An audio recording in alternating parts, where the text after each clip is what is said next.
Bienvenidos al Cuadrante Alfa, un podcast de opinión.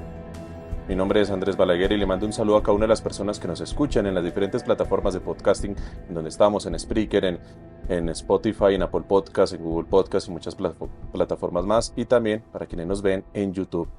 Estoy aquí en compañía de Iván Darío Huertas, @Ivandacho, para darle la bienvenida hoy al Cuadrante Alfa al concejal Carlos Carrillo. Concejal, bienvenido a este episodio podcast. Muy buenas tardes, un saludo para ustedes y para todos los oyentes de El Cuadrante Alfa.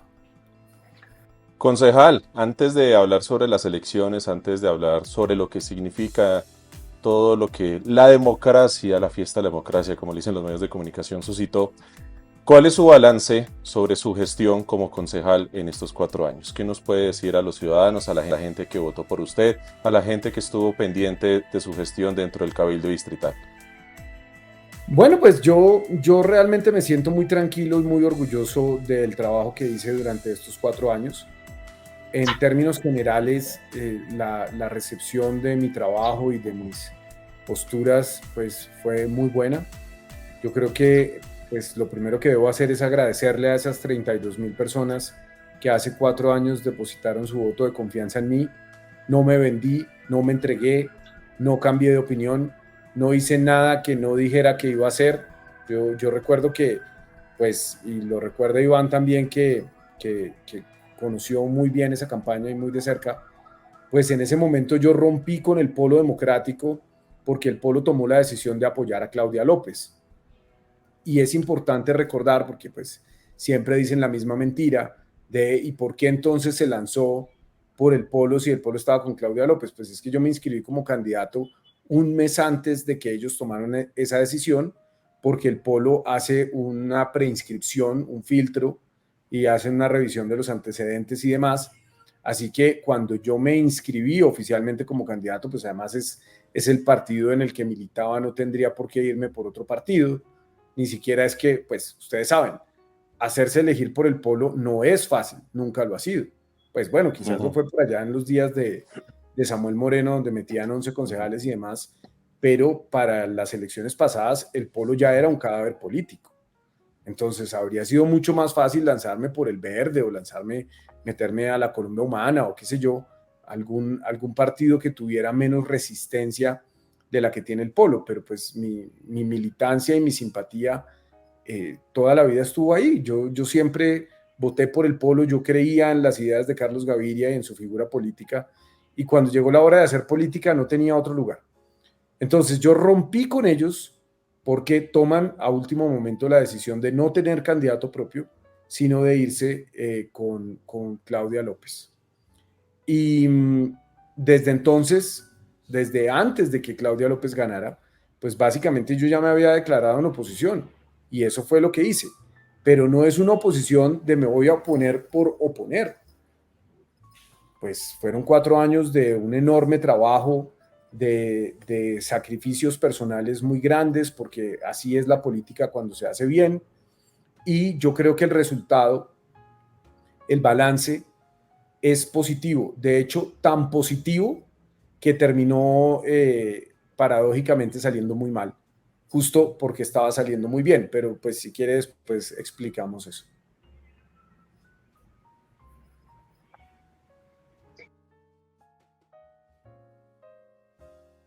Sí, quería, bueno, aprovechando esto que nos dice el concejal Carrillo, ¿qué significó entonces ser una voz disidente, una voz diferente? Mire que al concejal Cancino le pasó algo similar y lo tuvimos la semana pasada. Una voz diferente que tuvo también una muy alta votación. Tengo entendido, creo que casi números similares a los del concejal Carrillo. Y en esta elección, pues, bueno, el concejal Carrillo no se pudo presentar. Cancino en esta resultó mal. De cierta forma castigaron a ciertas voces, las de ustedes y las de otros más, que no estuvieron de acuerdo con la hoy alcaldesa Claudia López.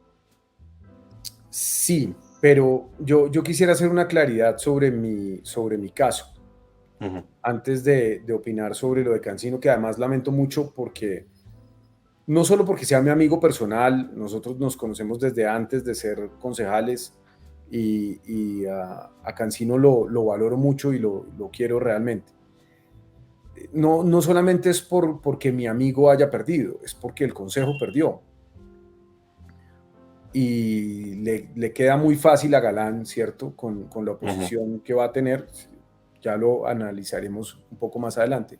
Pero quiero hacer la claridad sobre mi caso, porque lo que sucede después de que me bajan de la candidatura a la alcaldía, pues mi intención era ser candidato a la alcaldía, no ser candidato al consejo. Yo quería ser candidato a la alcaldía. Que probablemente me hubiera podido reelegir como concejal si hubiera quedado de segundo en las elecciones a la alcaldía, sí, lo habría aceptado y habría hecho oposición desde el consejo 4 años más. Eso lo tengo claro. Pero mi propósito no era ser concejal de Bogotá otra vez, mi propósito era ser alcalde de Bogotá. Esa fue una decisión que yo tomé. Habrá valoraciones, habrá gente que puede decir, este man está loco, cómo van a elegir a un man así de barbudo, o cómo van a elegir a un man así de mamerto. Eso lo habrían dicho las urnas. ujú. Pero cuando no me permiten ser candidato, a pesar de haber logrado la nominación del Polo, cosa que no fue nada fácil, porque pues mis enemigos políticos dentro del partido son muchos y son muy grandes. A pesar de haber logrado esa nominación dentro del partido, cuando me bajan la candidatura, pues ahí, ¿qué podía hacer? Pues hacer valer mi espacio político en el Consejo de Bogotá, porque no tenía por qué regalárselo a nadie. O si decidía o sea, ¿cuál es el problema de las listas cerradas, que son absolutamente antidemocráticas? Como se hacen es una negociación entre las fuerzas sobre los resultados anteriores. Entonces, el Polo sacó tanto, Colombia Humana sacó tanto, el Maíz sacó tanto, entonces a usted le toca esto, a usted le toca esto y a usted le toca esto. Pues quien sacó los votos hace 4 años fui yo. Entonces, ¿a cuento de qué iba a quedarme yo por fuera? Si los votos que se habían obtenido habían sido míos, pues ese espacio político legítimamente es mío, por la forma en que se hace, no porque yo tenga un derecho adquirido o porque yo tenga que quedarme ahí para siempre, no. Pero es lo justo dependiendo de la forma en que se hace esa negociación. O sea, ¿por qué le dan las curules a la Colombia Humana y no a Fuerza Ciudadana? O a Esperanza Democrática, o a Comunes, o a cualquiera de los 13 partidos que integran el pacto histórico. Pues porque los concejales de Colombia Humana eran los que fueron elegidos hace 4 años. Es así de simple. Es así de simple. Y yo, ustedes lo saben perfectamente, me manifesté desde el primer momento en contra de que la lista fuera cerrada. No porque las listas cerradas per se sean malas, sino porque una lista cerrada sin democracia interna sí es mala. Una lista cerrada interna sin democracia es una supresión de esa democracia. Todos supieron lo que pasó. La Colombia Humana y el Polo inscribimos una consulta ante la registraduría, una consulta de verdad. O sea, iban a ir los ciudadanos a una urna revisado por la registraduría a dar un voto y a decidir cómo se organizaba la lista. Eso no cambia que la lista hubiera podido ser paritaria. Simplemente las mujeres con más votos habrían quedado arriba, los hombres con más votos habrían quedado arriba. Eso qué tiene de malo, eso qué tiene de loco. O sea, y la reacción de las otras fuerzas del pacto, para comenzar de la Unión Patriótica, pues fue decir que nosotros estábamos rompiendo el pacto, que esto era terrible, que no sé qué, pero ¿por qué? O sea, ¿cuál es el problema de que se midan? ¿Cuál es el problema de que el orden se dé a través de los votos? Entonces, ¿cómo se determina el orden si no es con votos? Cerremos la lista a la alcaldía también. Entonces, cerremos la lista de la alcaldía y queda primero Bolívar, segundo Galán y tercero Oviedo, porque yo lo quiero así. Pues eso, así no es como funciona la democracia, compañeros. No es así. Se podría decir que este tema del pacto histórico ha perdido impulso porque es algo que he visto y percibido la gente hablándolo en estos días. que una cosa fue la elección de Petro, que más bien si hubo muchos votos fue para evitar que Rodolfo ganara, así como existió el voto anti-Petro, el voto anti-Rodolfo fue más contundente que el pacto histórico, pues que de pronto se está viendo ya disminuido, que no se ha sabido organizar. Juan Montoya de Fuerza Ciudadana nos decía que aparte de Petro, ahí abajo no había nadie más. Entonces, ¿qué percepción le da a usted que está dentro del polo y el pacto? Yo creo que ya voy para allá. O sea, yo entiendo la duda de si el pacto está debilitado. Claramente las elecciones fueron un fracaso. O sea, salir a decir hoy que no perdimos, pues es echarse un globo bien grande y yo no soy de la teoría de esconder las derrotas. Hay dignidad en las derrotas, ¿cierto? Y si uno es derrotado haciendo las cosas bien o relativamente bien, o al menos dando todo lo que se puede dar, pues la derrota es digna. Y en la política a veces se gana y a veces se pierde. Y aceptar la derrota es el primer paso para evaluar que estuvo mal y empezar a corregirlo. Entonces yo sí tengo fe en el pacto y yo no hago una valoración apocalíptica sobre el futuro del pacto, pero sí creo que lo que pasó el domingo fue una derrota y una derrota muy dura. Y ya vamos a ir a las cifras. Entonces, lo que sucede con esta lista cerrada, para terminar, ¿cuál es la razón por la que yo finalmente no fui candidato? Pues es que a mí me ofrecen en el polo ser el primero del polo. No a través de un mecanismo democrático, porque usted lo ve, o sea, mis malquerientes y los mandaderos de Argote y los mandaderos de Dusan, pues salen a decir en redes sociales que yo saqué 0 votos, que yo no soy concejal porque no tenía los votos dentro de la saludable democracia interna del partido. Hubo una votación en donde yo tuve 0 votos porque ni siquiera yo voté por mí mismo. O sea, yo tomé la decisión de no votar por mí, ni pedirle a las personas de mi tendencia política o cercanas a mí políticamente que votaran por mí, justamente por lo ilegítimo del espacio. Porque lo que en realidad sucedió es que Álvaro Argote, el otro concejal del Polo, pues me ofrece lo que él denominó un acuerdo de no agresión. ¿Y eso qué era? Yo soy el número 1, Rocío Duzán es la número 2, Celio Nieves es el número 3 y la idea, por supuesto, era poner a Don Catanazova en el cuarto. Es decir, llegar a un acuerdo político por fuera de los espacios de democracia interna, que es como generalmente suceden las cosas en los partidos, y luego simplemente legitimarlo en la asamblea porque pues se podría conseguir más o menos con ese acuerdo político la mayoría para pupitrearlo y legitimarlo. ¿Ya? ¿Y eso qué implicaba? Ensuciarme. Es así de simple. Y esto es algo que no le importa a nadie. Esto es algo que solamente me importa a mí. Nadie me va a poner a mí una medalla por hacer lo correcto. Nadie me va a poner una condecoración por decir la verdad. Pero cuando estoy yo aquí solo en mi casa, leyendo o haciendo cualquier cosa, yo puedo irme a dormir tranquilo, porque no me traicioné a mí mismo.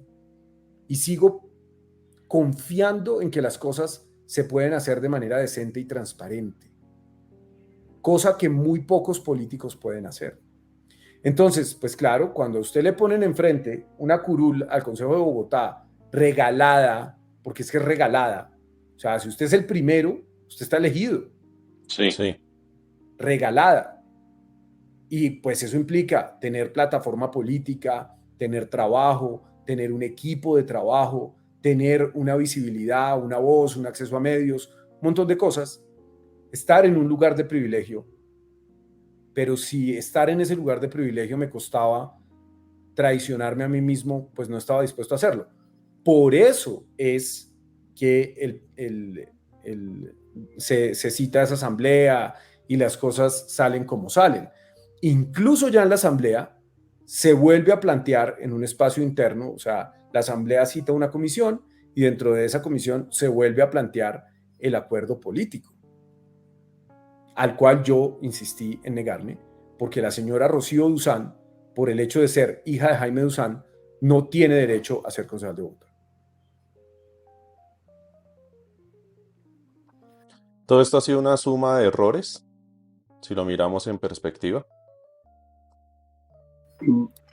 Yo creo que el resultado de las elecciones del domingo sí son una seguidilla de errores y de cosas que eran evitables y que además se discutieron y se veían venir. El primero de ellos fue no tener democracia en la conformación de las listas. La discusión sobre las listas cerradas, pues es una discusión que yo perdí en el 2022. La perdí. Y bueno, uno puede perder discusiones. Uno puede tener razón o uno puede creer que tiene razón. Si no tiene el poder, pues simplemente uno pierde. Aquí quienes tienen el poder, quienes controlan los partidos, quieren listas cerradas porque pueden hacer elegir ahí personas que no podrían hacer elegir en lista abierta. Ya. No, y de hecho Carlos ha tenido razón, porque en las listas cerradas del Senado, por ejemplo, se metió un señor que es de las negritudes, que ahorita está haciendo campaña con Riascos. Sí, Paulino Fiascos. Sí. Y no es mucho mejor Alexander Flores, ¿no? Y también se metió ahí Pedro Flores del clan Torres del Atlántico. Y también se metió Roy Barreras. Y también le regalaron curula a la esposa de Roy Barreras. Y también metieron a Ahmed Escaf allá boca a boca, que pues ustedes han visto que, pues, o sea, esto es un montón de gente que no tiene los méritos ni los pergaminos para estar ahí. Entonces, pues si no hay democracia interna, a mí las listas cerradas me parecen completamente inaceptables, así tengan algo bueno como es la paridad. Pero entonces hay una instrumentalización de la lucha de las mujeres desde unos sectores. La hay. Y aquí pues seguramente hay gente que se va a poner muy brava y va a decir que ¿por qué Carrillo dice eso? Pues porque es así. Entonces Duzán no pone al sobrino, sino pone a la hija porque le va mejor poniendo una mujer. Y las fuerzas políticas dicen, bueno, pues jugamos con una mujer porque nos va mejor. Y eso estaría bien si hubiera democracia interna, si hubiera reglas claras. Porque claro, esa discriminación positiva, en este caso, yo creo que puede estar bien, pero no robándose las curules, saqueándolas. Es que literalmente es como si cogieran un puñal, bueno, deme la curul. Son curules robadas. Fue exactamente lo mismo que pasó en la Cámara con la hija de Álvaro Argote. Fue exactamente lo mismo. Asaltaron el Ejecutivo Distrital. Pasaron por encima en su momento de la presidencia, de las resoluciones nacionales, de todo, para poder imponer a la hija de Álvaro Argote. ¿Y es que el pacto no lo sabe? Pues claro que lo sabe y lo permite. No, y se abandona toda la, pues digamos, toda la campaña que se hacía desde los ediles en los barrios, haciendo trabajo de territorio, hasta el concejal que tiene los ediles y hasta el alcalde. O sea, todo era una escalera, ¿no? Una estructura de campaña. Mire, a mí me parece impresionante que en los barrios las narrativas contra Bolívar, que el gobierno Petro en un año no ha hecho cambio, que solo le ha dado subsidios a los terroristas, a los delincuentes, le están dando subsidios, pero que a la gente no le están dando los subsidios. O sea, toda esa narrativa cayó en Usme, en Kennedy, Rafael Uribe, Boza, y no habían ediles del concejal allá combatiendo esa desinformación. ¿Por qué? Porque ya estaban en una lista cerrada y ya no había ese trabajo en territorio. Siento yo que fue así, porque, y aparte, pues, o sea, los influencers esta vez no influenciaron mucho. Tocaba hacer... Sí, con algunas excepciones, lo que usted dice, Iván, sobre los ediles es así. Claro que hay unas personas que tienen convicción en el proyecto, que salen, que siguen trabajando, pero no es lo mismo que cuando tienen la expectativa real de poderse hacer elegir. Sí, es que Carlos sacó 32.000, ¿qué? ¿Votos? 32 ¿Cuántos mil. fueron? 32.000. Y Yo, en la yo, calle. yo nunca fui a Corferias a buscar los votos perdidos, pero, o sea, fueron 32.000, como 31.900, no sé qué. O sea, eso es un 32. Y se fue un ejercicio que se hizo desde la calle. Es que también era un proceso que Carlos tenía desde la revocatoria de Peñarol. Entonces, Sí. digamos que toda esa estructura de procesos democráticos se ha roto con estas listas. Es lo que yo siento y pues que nada, las narrativas, al no existir esos procesos en territorio, las narrativas cogieron fuerza. De acuerdo, y hay vea, yo estuve revisando lo que está en cuentas claras de la lista del Consejo. La señora Rocío Duzán puso 20 millones de pesos. 20 millones de pesos. Si la señora Rocío Duzán hubiera hecho una campaña al Consejo, se habría tenido que gastar miles de millones de pesos para hacerse elegir. Muy por encima de los topes. El tope en el Consejo son un poco más de 500 millones. No sé exactamente cuánto es, pues porque igual no fui candidato, entonces no sé exactamente cuánto es el tope. Pero el tope de un candidato legal son 500 millones de pesos. Y las candidaturas baratas, o sea, candidaturas de concejales del polo, o sea, concejales promedio del polo, son candidaturas que cuestan alrededor de unos 100 millones de pesos, por lo menos. O sea, estamos hablando de campañas muy baratas, de campañas baratas y decentes. Las campañas no decentes, o sea, de gente como Duzán, son campañas de 3.000 o 4.000 millones de pesos.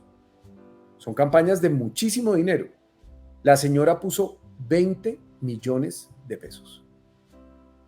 ¿Ustedes de verdad creen que eso tiene presentación? O sea, señora, vaya a confiar y saque, pues, o lo saca de la caleta de su papá. Ni siquiera necesita pedirlo. Pero digamos que no lo tiene. Digamos que no lo tiene. Vaya a la cooperativa y pida un préstamo y ponga la plata para que la lista pueda hacer campaña.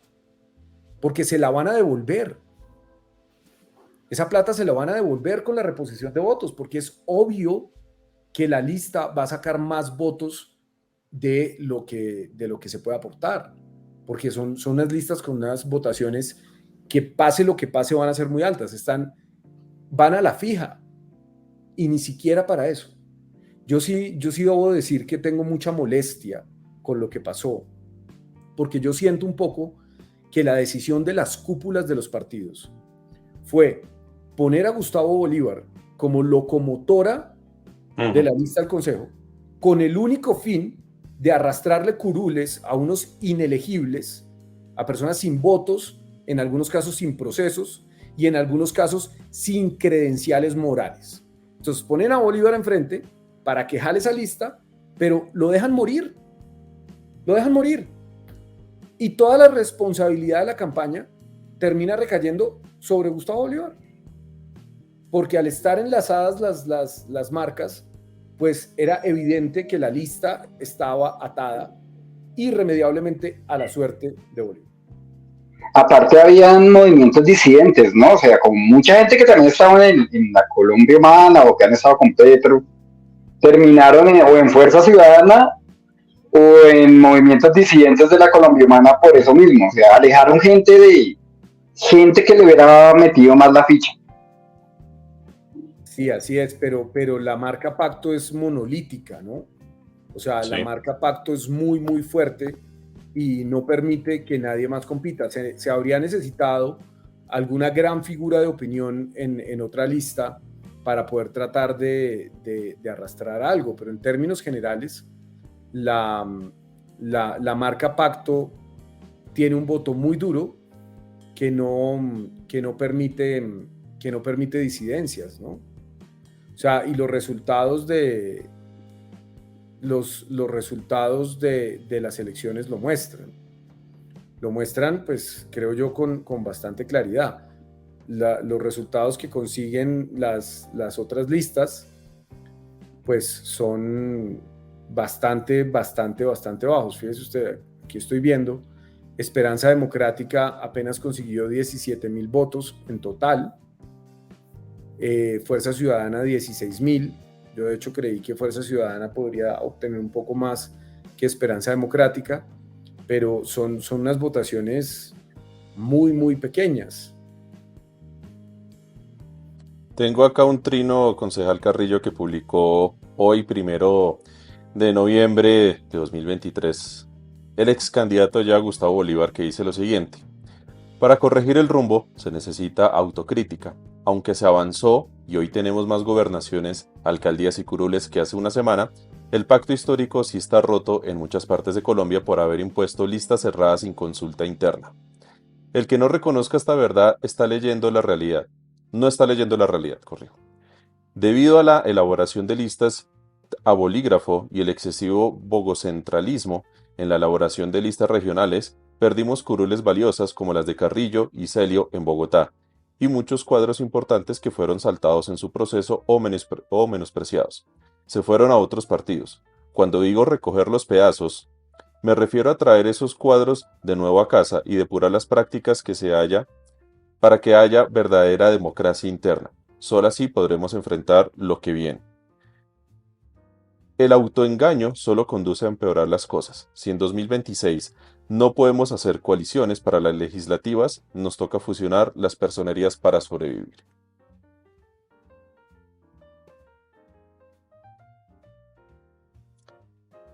Su opinión, concejal Carrillo, aprovechando que el mismo ex candidato Gustavo Bolívar lo menciona directamente dentro de su lamentación de haberlo perdido dentro de las curules para el consejo, sobre ese trino con autocrítica, que tiene también una respuesta del exalcalde Daniel Quintero, y ahorita lo colocaremos. Sí, la vi. Sí vi los trinos. Yo estoy totalmente de acuerdo.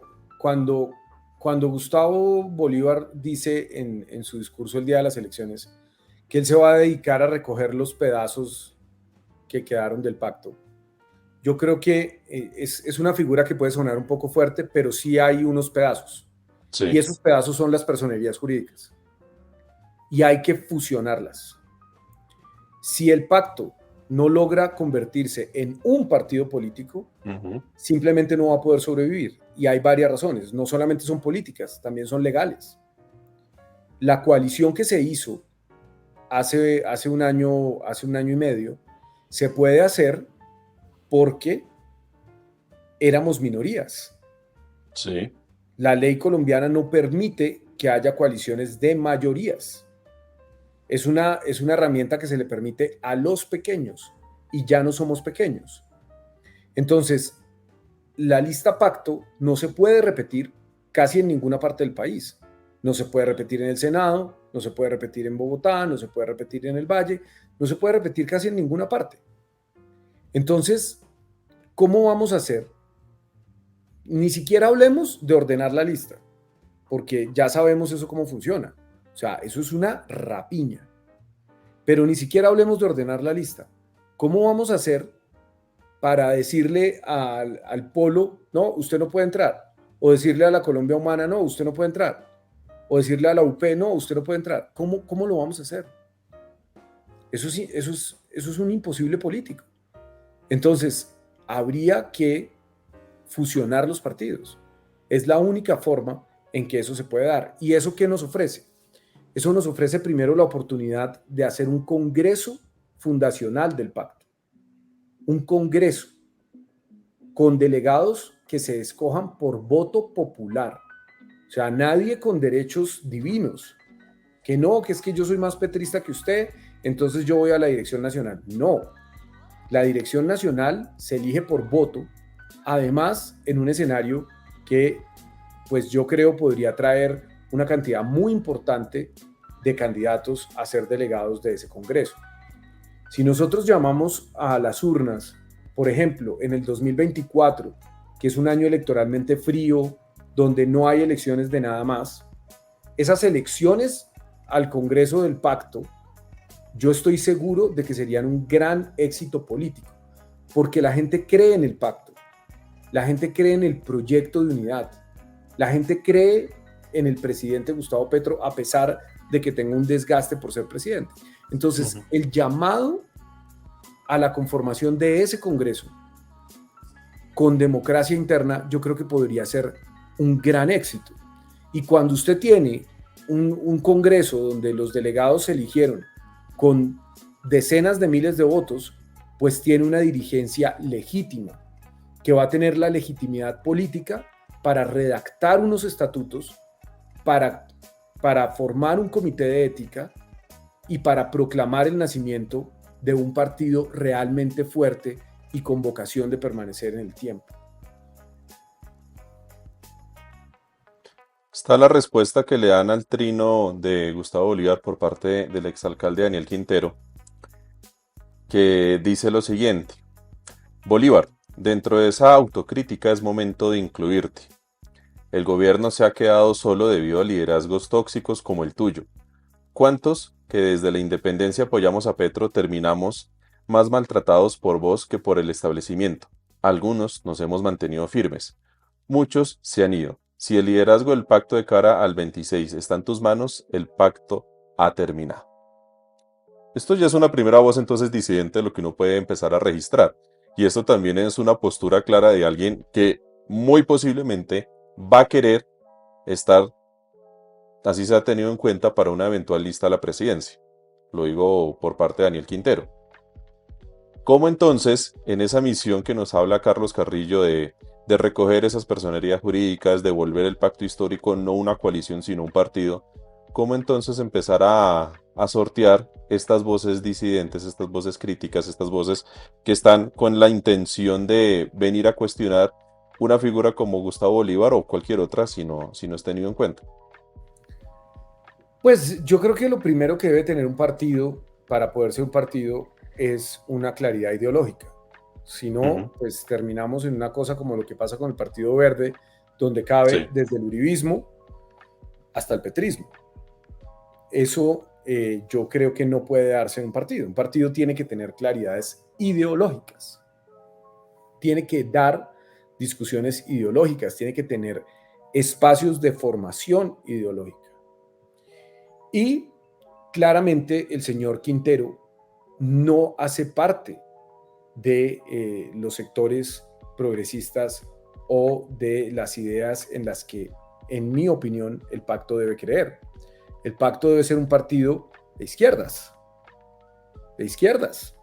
donde hay una gran amplitud de izquierdas, donde perfectamente cabe la socialdemocracia liberalosa, donde puede caber el Partido Comunista, donde puede caber el maoísmo, donde puede caber toda la gama de mamertería que usted quiera.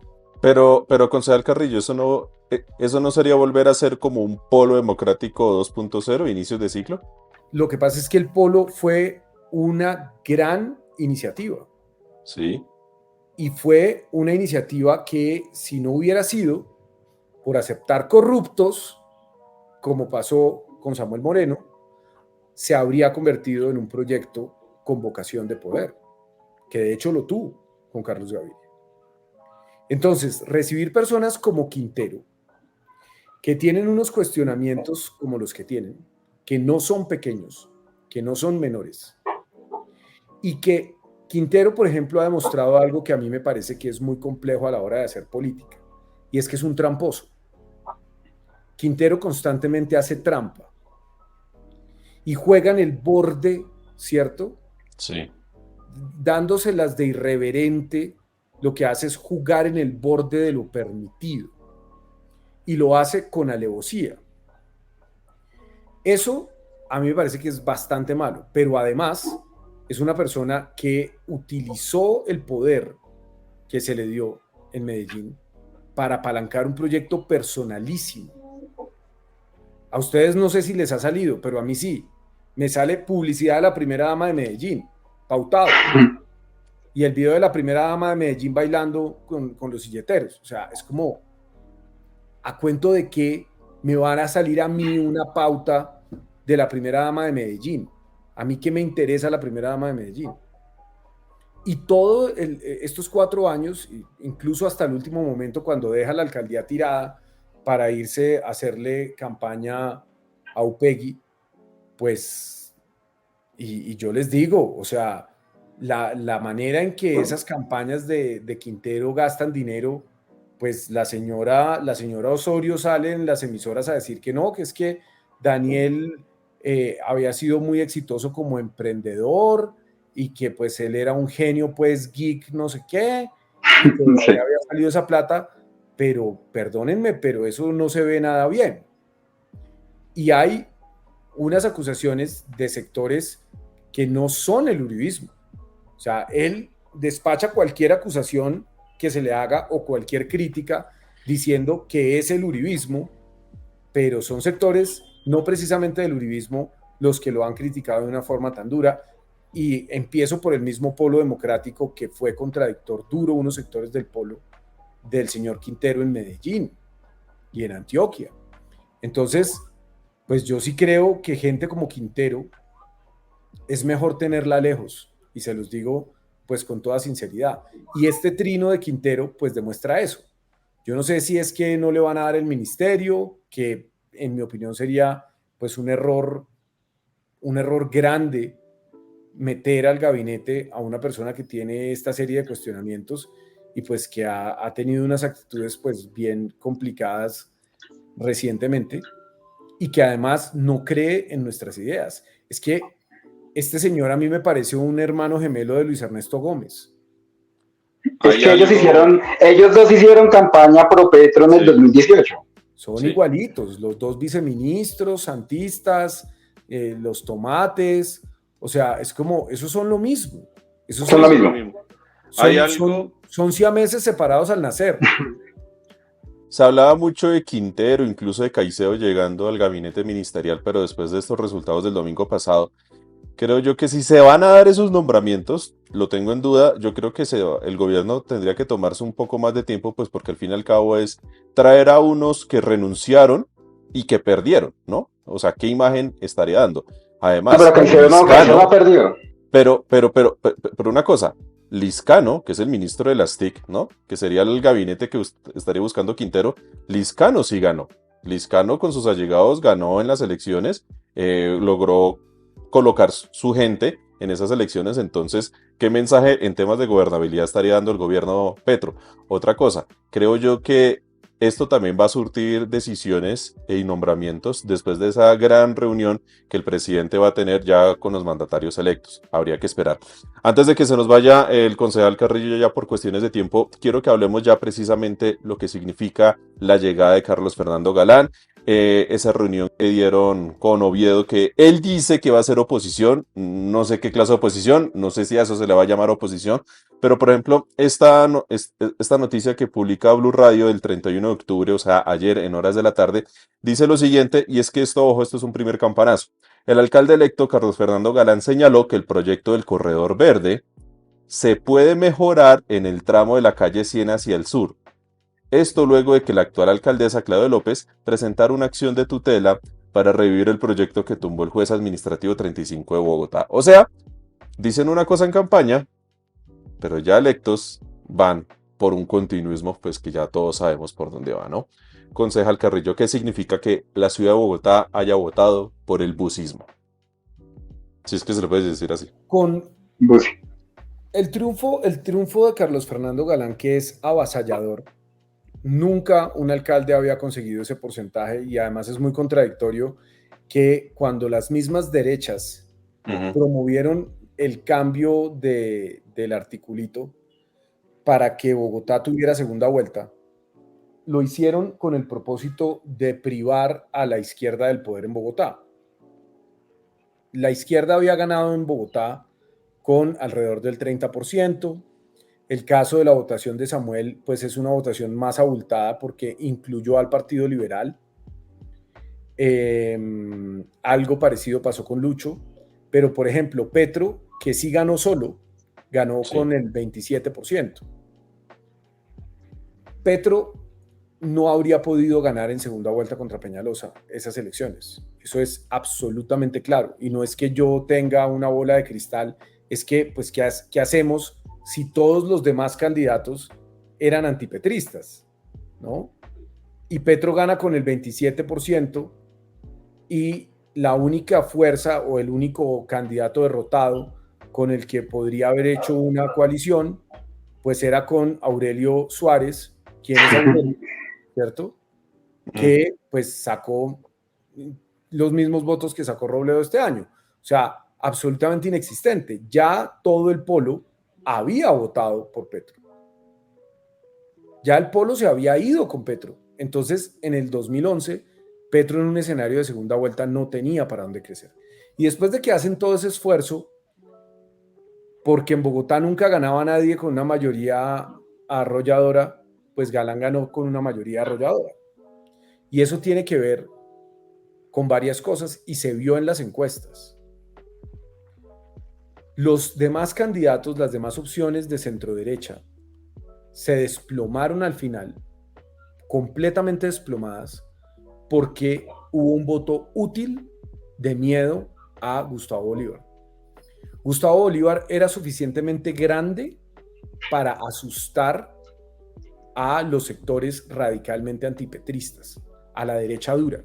Entonces usted vio unas fórmulas que no parecían muy plausibles, como por ejemplo que la gente votara por Daniel Briceño y por Galán, por Diana Diago y por Galán, por Papo Amin y por Galán, por, eso pasó, por Uzcategui y por Galán.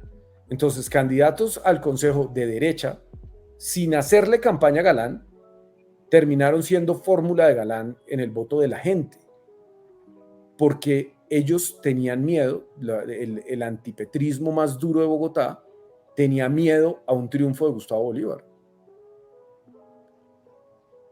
Eso se llama el voto útil. Es voto útil, es absolutamente claro, es que Galán no es uribista. De hecho, al Por eso, contrario, ha sido contradictor de Álvaro Uribe y Álvaro Uribe pues ha tenido discusiones incluso públicas con Carlos Fernando Galán y son bloques de poder distintos, o sea, es como cuando usted tiene a Santos y tiene a Uribe. sí. Ellos coinciden en el neoliberalismo, ellos coinciden en la privatización, ellos coinciden con ser serviles a los Estados Unidos, pero ellos son proyectos políticos distintos y son bloques de poder distintos que compiten y que chocan entre ellos, pero aquí se unen para derrotar a un enemigo mayor que es Gustavo Petro. Por eso es que Paloma Valencia en El Espectador salía a decir que Galán ganó con votos de ellos y que Es por lo verdad, tanto le exigía un gobierno coherente a la votación que recibió. es verdad, pero eso no importa. Ujú. O sea, pudo haber ganado con votos de quien sea. Ya esa gente fue, o sea, desvotada no hay. ¿Sí me entiende? Sí, O sea, usted ya votó y eso no tiene reverso. Entonces, puede salir a decir Paloma Valencia o María Fernanda Caballo, quien quiera. Hoy, ese 49% es de Carlos Fernando Galán. Y eso le da una enorme legitimidad. Y aquí quiero decir algo que, pues vea, se vale soñar, ¿no? Se vale soñar. Los gobiernos en general tienen una luna de miel al comienzo. Los medios los tratan muy bien, la gente tiene la cresta esperanza, letal. sí. Y en el caso de un gobierno como el de Carlos Fernando Galán, que no va a tener oposición en el Consejo, o sea, la oposición va a ser, pero nimia, nimia. Y ya les digo por qué, no porque no crea que haya concejales valiosos. La concejal Heidi Sánchez, el concejal Cuesta, la concejal Ana Teresa Kena Rivadeneira seguramente pueden hacer un buen trabajo, pero va a ser una oposición solitaria, pequeña, sin capacidad de daño, porque él va a arrancar con unas mayorías absolutas en todas las comisiones y en la plenaria, ¿cierto? Absolutas. Y la legitimidad de la victoria hace que la extorsión de los concejales Manzanillos se haga más difícil. Se hace más difícil. O sea, no va a ser tan fácil que los concejales lo logren extorsionar. Puede que pase porque son muy hábiles, pero la van a tener complicada. Entonces, cuando usted tiene un gobierno así de fuerte, así de legítimo, pues ese gobierno puede tomar decisiones audaces. Y aquí hay cosas que, por ejemplo, Peñalosa hizo muy mal y que yo estoy seguro que otro personaje del mismo círculo social y también de centro derecha, como Rafael Pardo, por ejemplo, que también aspiró a ser alcalde de Bogotá, no habría hecho, porque habría preferido el rédito político antes que hacer una locura como ese metro que contrató Peñalosa. Yo estoy seguro de que nadie más en el planeta Tierra habría contratado ese adefesio de metro, porque era más rentable hacer un proyecto bien y salir a sacar pecho durante el resto de su vida. Yo soy el papá de esto. Yo soy el papá de este niño bonito, no de este engendro. Entonces, ¿por qué hoy que el gobierno nacional está haciendo una oferta muy generosa, que si la decisión se toma, como dice Galán, basado en la evidencia, pues cualquiera podría concluir que los proyectos de transporte no son los mejores para la ciudad? ¿Por qué no podría Carlos Fernando Galán sentarse con el señor presidente y quizás llegar a un acuerdo para que la primera línea del metro se haga bien? Se vale soñar. Yo, Déjenme soñar. yo, yo no, pues la verdad, yo sí lo veo muy difícil. Siento que hay muchos intereses en lo que rodea el metro elevado en la Caracas, los locales comerciales, Lo todo primero ese que él tema. dijo, lo primero que él dijo en su discurso fue, el metro Sí, se hace como está. Yo espero, me gusta esta percepción positiva de, del concejal Carrillo. muy positiva. Esperemos a ver qué pasa a partir del 1 de enero, que es Carlos, cuando él ya se posesiona como alcalde. ya para Sí, finalizar, pues nada, hablando de la derrota de Petro, que el plebiscito contra Petro, pues yo recuerdo que cuando Uribe fue presidente de sus dos gobiernos, perdió la alcaldía se fue con Juan Lozano y la perdió con Lucho. Después con Samuel Moreno lo mismo. Se fue con Peñalosa, la perdió con Samuel. O sea, nunca ha sido, de hecho hasta Chávez perdió elecciones en Caracas en sus picos de popularidad. Siento que pues aunque han tergiversado mucho eso, siento que Char iba a ganar, que Dilian iba a ganar, que Galán iba a ganar, que Fico iba a ganar, eso fuera el presidente que fuera, eso iba a pasar. Y pues al final nos queda esta radiografía, 9 gobernadores, 70 alcaldes y 7 concejales en Bogotá. En resumen, ¿es tan malo o no es tan malo? Ya para finalizar. Es muy malo. Es muy malo. Es muy malo, pero lo que pasa es que es lo que hay. las izquierdas aquí son muy poco dadas a reconocer las derrotas. Entonces, pues siempre, no, nos robaron las elecciones, fue fraude, a Petro le robaron 2 millones de votos en el 2018. Eso no es verdad. Hay problemas en muchos sectores en reconocer las derrotas. Y si usted ve, por ejemplo, las cifras en el Consejo de Bogotá, yo veía que una representante de la Cámara decía, pero es que crecimos de 4 a 7. No, eso no es verdad. Por supuesto que no es verdad. Porque es que en el 2019 la coalición era solamente de un pedazo. Era Colombia Humana UP Maíz. Las demás fuerzas estaban por fuera de la coalición. Sí. Entonces decir que crecimos de 4 a 7, pues eso es mentira. Cuando usted cuenta los votos, el Polo Democrático hace 4 años obtuvo 192,000 votos. La lista de la Colombia Humana UP Maíz obtuvo 181,000, no recuerdo la cifra exacta. Pero también el Partido Comunes, que entonces se llamaba FARC, obtuvo 26,000 votos. Y Clara López, que ustedes recuerdan fue candidata, obtuvo 25,000 votos en una lista cerrada. Entonces, lo que hubo ahí es alrededor de 440,000 votos que hoy son 300, ¿cuánto es? 370 y... Ya le digo.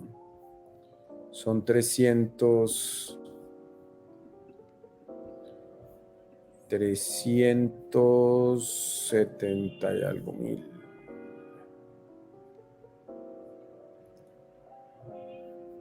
376.000. Entonces, la cruda realidad es que cuando usted suma los partidos,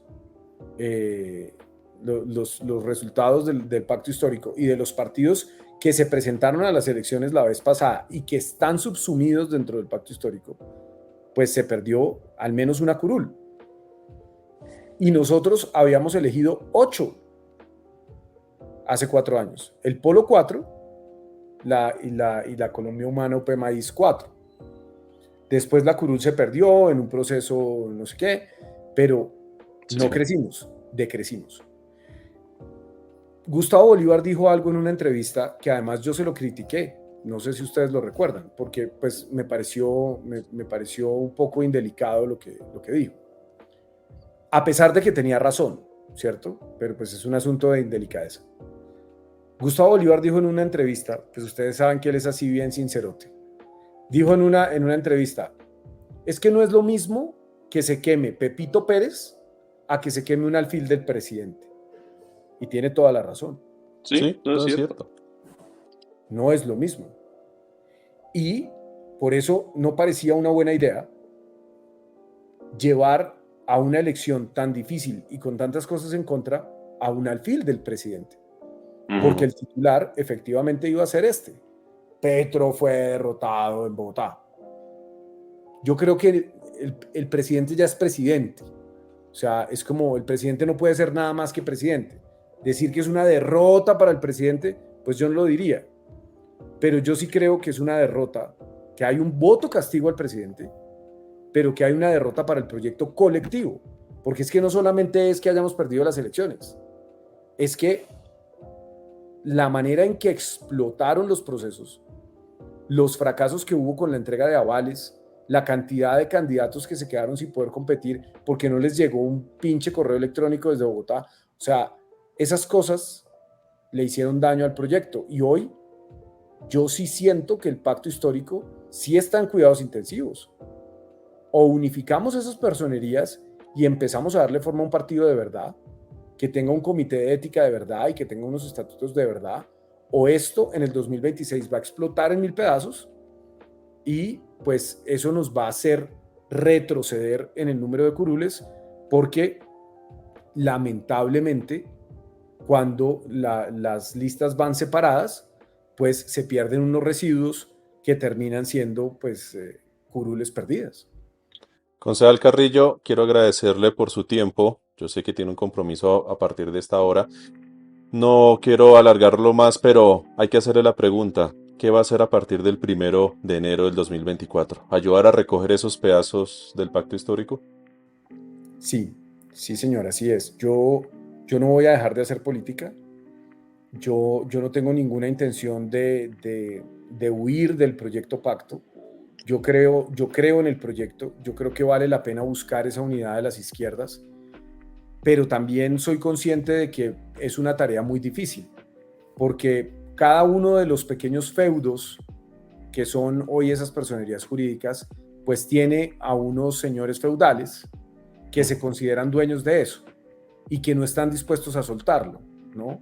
Porque creen que es su propiedad y que incluso pueden poner a sus hijos, a sus sobrinos, a sus nietos.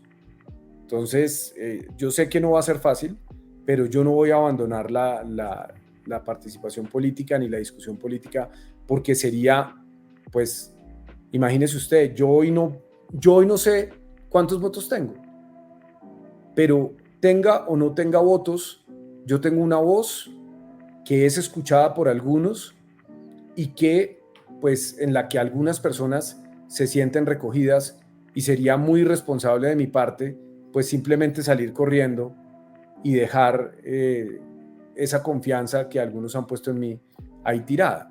Y pues además mi vida es la política. Yo tenía esta mañana una discusión con una concejal que todo el tiempo está diciendo que los políticos y que los políticos y que ella es periodista y que los políticos. Ser político es un gran honor. Cuando usted es elegido a un cargo de representación a través de unas elecciones, usted recibe algo que es enorme, que es la confianza de la gente para que tome decisiones en nombre de ellos. Eso es muy valioso, eso es pues quizás lo más noble que una persona puede hacer, rescatar esas instituciones que están carcomidas hoy por la desconfianza, por la mentira, por la desilusión. Hay que hacer que la gente recupere la fe en la política y eso es un trabajo muy arduo en el que voy a seguir empeñado. Ahí está el mensaje entonces del concejal Carrillo, ahí está entonces lo que va a ser su futuro inmediato a partir del 1 de enero de 2024. Concejal, muchísimas gracias por su tiempo, por su dedicación, por sus apreciaciones y también a cada uno de ustedes que nos miraron o nos escucharon en las diferentes plataformas. Junto con Iván Dacho nos despedimos y hasta una próxima emisión. Muchísimas gracias. A ustedes muchas gracias. Gracias.